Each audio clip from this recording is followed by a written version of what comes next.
बेचारा जोन बाप रहे मंगरुआ का परेशान हाथ जोड़लस कलस के बच्चा काहे मुंह बा कौन कारण बा का कमी रखले कलस कमी के पूछा तला तार बियाह हो गई हमरा के पैदा कर दिया हम हो गई 40 बरिस का आजले तारा ई हो बुझाइल कि हमरो बियाह होखे के चाही कि ना होखे के चाही। अब बाप बेटा में झगड़ा हो गई गांव का अगल बगल 2-4 लोग आके दुआरी पर बड़े आदमी का गांव ठाकुर पंडित का गांव 2-4 जनी पंडित जी 2-4 जनी ठाकुर साहब आके खड़ा हो गई लोग कहलो का बात बा तो मंगरुआ का बाबूजी कहला भैया एकर बियाह नहीं के भैली मरे जाता अभी बाबू साहब कहलो कि गांव का इज्जत सारे नाश हो जाई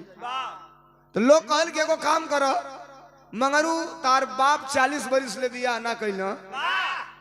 तब 5 दिन हमनी के टाइम दो 6ठवां दिन कहीं न कहीं तार लड़की खोज के तुम्हार बियाह करा दी हल्ली बैठल जाओ भैया। अब मंगरुआ तैयार हो गई उम्मीद का किरण जगल कि हमरो बियाह होई मेहरारू आई हमरो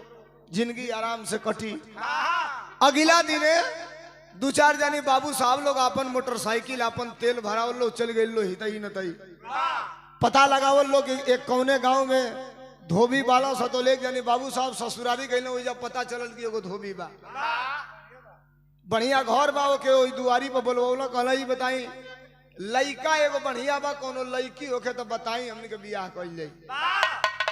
तो धोबिया कहलस कि दूसर कहा जाई लामे जाओ पियासन मरे हमरे लइकी बिया बीए कले ले बिया उम्र कितना बा तो 25 बरिस कहला तब तो जोड़ी पट जाई। तो बाबू साहब कहला लइकी दिखाई लड़की पसंद पड़ जाई तो बिना दहेज के हमने के बियाह कइल जाई। बाबू साहब कहले लड़की देखला लड़की पसंद पड़ गेल ऋषिया लोग मत 3-4 बिरादरी के लड़की कैसनो कपड़ा पहनले रही सन निमन लागली सन मार करीब हो जा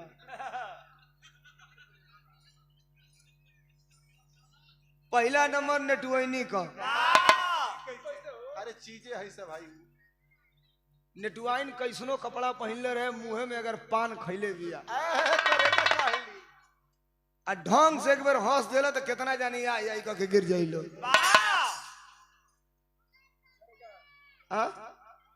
नहीं रहा दब दूसर का मत कहा गड़बड़ हो जाएगी बिरहा की ओर चला।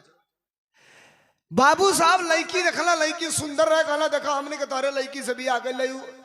धोबिया कहलस कि लड़किया तो हमार देख लेनी लड़कवा बताई कैसन बा हाँ तो लड़का तो ऐसा है लड़का तो ऐसा है ऐसा लड़का है कि आप सपने में कल्पना नहीं किए होंगे कि अपनी लड़की के बियाह वैसा लड़का से करबो। अतः भैया देखिए हम गरीब आदमी कैसो कैसो बियाह को पाई बाबू साहब कहना लड़का का 3 मंजिला घर बा हर कोठरी में एसी लागल बा नीचे टाइल्स मार्बल लागल बा घर दुआर बढ़िया बा लड़का सुंदर बा तुम मन करे तो आवल लड़का देख ले लड़का का फोटो देख ला कॉलेज देखी सबे जब रौरा बड़े आदमी है रौरा जब बता देनी कि लड़का ठीक बा तो का फोटो देखे के बा मान लिया अब पंडित बोला के वही जब पतरा उतरा दिखा के दिन बारी तय हो गई बाबू साहब चले ना अपने गाँव में ए भैया बैठा लोगो मंगरुआ के बोला के कहला मंगरू तोर बियाह तय हो गई